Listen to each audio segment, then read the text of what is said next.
ನಮಸ್ತೆ ಅಂಶು ಅಶೋಕ್ ಹೆಗಡೆ ದಾದಾ. ಹಾ ಇವತ್ತಿನ ಲಾಗಲ್ಲಿ ಏನು ಓಕೆ.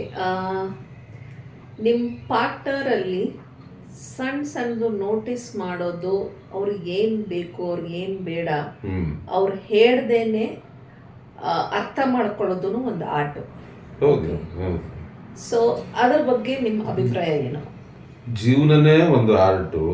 ಜೀವನ ನಡೆಸೋರಲ್ಲೂ ಆರ್ಟ್ ಇದ್ದೇ ಇರುತ್ತೆ, ಖಂಡಿತ. ಆಮೇಲೆ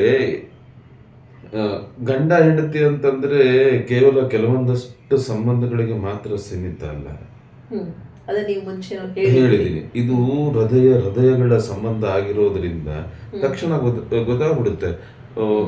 ದದ್ದಂಗೆ ಇದರ ಅವಶ್ಯಕತೆ ಇರ್ತನ ಅಥವಾ ಏನೋ, ಅಥವಾ ನಿನಗೂ ಹಾಗೇನೆ, ಇಲ್ಲ ನನ್ನ ದದ್ದಂಗೆ ಅಥವಾ ನನ್ನ ಗಂಡಂಗೆ ಈ ತರ ಇದು ಅದು ಜೀವನದಲ್ಲಿ ಒಬ್ರನ್ನೊಬ್ರು ಅರ್ಥ ಮಾಡ್ಕೋತ ಹೋದಾಗ ತಾನೇ ಅವರ ಅವಶ್ಯಕತೆ ಇರ್ಬೋದು ಅಥವಾ ಅವ್ರಿಗೆ ಏನ್ ನೀಡ್ಸ್ ಇರ್ಬೋದು ಪ್ರತಿಯೊಂದನ್ನು ಗೊತ್ತಾಗುತ್ತೆ.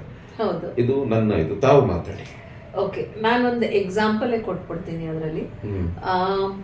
ಏನಂದ್ರೆ whenever I let's take it like ನನ್ಗೆ ಏನೋ ತಿನ್ಬೇಕು ಅಂತ ಅನ್ಸತ್ತೆ. ಓಕೆ, ನಾನು ನಿಮಗೆ ಅದನ್ನ ಹೇಳಿರಲ್ಲ.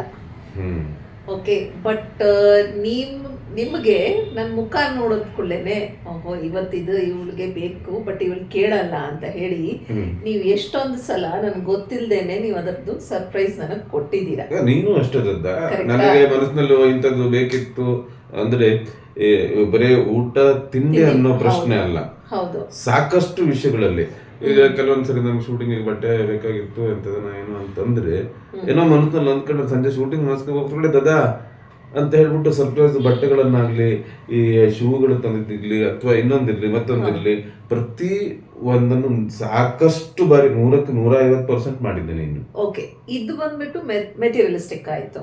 ಓಕೆ, ಸರ್ಟನ್ ಟೈಮ್ಸ್ ಏನಾಗುತ್ತೆ ಅಂತಂದ್ರೆ ಲೈಫಲ್ಲಿ ಎಷ್ಟೊಂದು ಕ್ಷಣಗಳು ಹಂಗಿರುತ್ತೆ when your partner just needs you without any materialistic thing. So ಆ ಮೂಮೆಂಟಲ್ಲಿ ನೀವು ಅರ್ಥ ಮಾಡಿಕೊಂಡು ಅವ್ರ ಜೊತೆ ಇದ್ದರೆ that creates a very strong bond between both of you. And ಅದರ ಹೊರತಾಗಿ it's a gesture, it's a a sign of more affection, more love, more adoreness. So adardu impact ಬೀಳುತ್ತೆ, which definitely creates more want for each other, more need of each other. ಕರೆಕ್ಟಾ? Correct. ನಾನು ಇನ್ನೊಂದು ಹೇಳೋಣ ಅಂತ ಈಗ ನೀನು ಮಾತಾಡ್ತಾ ಯೋಚನೆ ಮಾಡಿ. ಈ ಕಣ್ಣುಗಳಿರುತ್ತಲ್ಲ, ಕಣ್ಣುಗಳು ಈ ಬಾಯಂಗೆ ಸೌಂಡಲ್ಲಿ ಮಾತಾಡದೆ ಹೋದ್ರು ಕಣ್ಣುಗಳ ಭಾಷೆ ಇದೆಯಲ್ಲ ಅದು ಎಲ್ಲದ್ರಿಗಿಂತನೂ ಮೀರಿದ್ದು. ಆ ಮೌನದಲ್ಲೇ ಅದನ್ನ ಹೇಳ್ತಾ ಹೋಗುತ್ತೆ. ಹಂಗಾಗಿ ಈಗ ಗಂಡ ಹೆಂಡತಿ ಇಷ್ಟಗಳೇನು ಅಥವಾ ಹೆಂಡತಿ ಗಂಡನ ಇಷ್ಟಗಳೇನು, ಆ ಕೆಲವೊಂದು ಇದ್ರಲ್ಲೇ ಆ ಬಿಹೇವಿಯರ್ ಅಲ್ಲ, ಆ ಕಣ್ಣ ನೋಟದಲ್ಲೇ ಗೊತ್ತಾಗ್ಬಿಡುತ್ತೆ. ಈ ಬಾಯಿ ಮಾತಿಗಿಂತ ಆ ಕಣ್ಣಲ್ಲಿ ಕೆಲವೊಂದನ್ನ ಹೇಳುತ್ತಾರೆ. ಅದಕ್ಕೆ ಈ ನಿನ್ನ ಕಣ್ಣ ನೋಟದಲ್ಲಿ 100 ಆಸೆ ಕಂಡೆನು ಅಂತ, 100 ಕನಸನ್ನ ಕಂಡೆನು ಅಂತ ಕಣ್ಣಲ್ಲೇ ಗೊತ್ತಾಗ್ಬಿಡುತ್ತೆ. Yes, the silence is actually it speaks louder than words.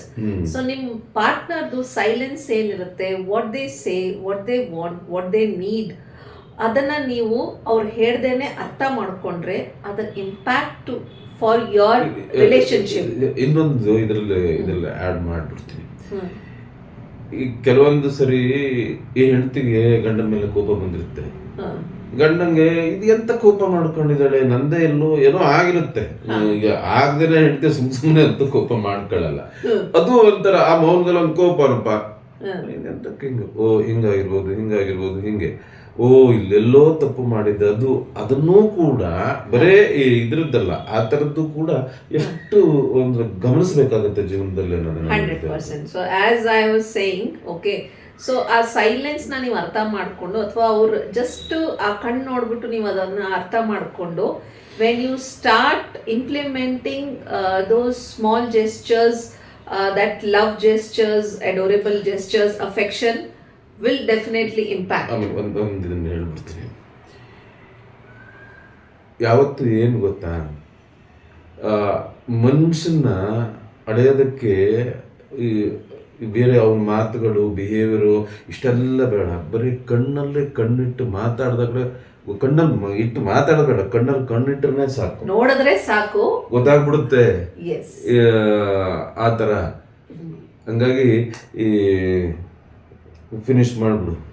Finish ಏನಿಲ್ಲ, ಅವ್ರು ಏನು ಹೇಳಿದ್ರಲ್ಲ, that is the thing, the impact of silence and the impact of looking at each other, how you see each other, what you want to say without saying is, as I earlier also told, silence is louder than the speech.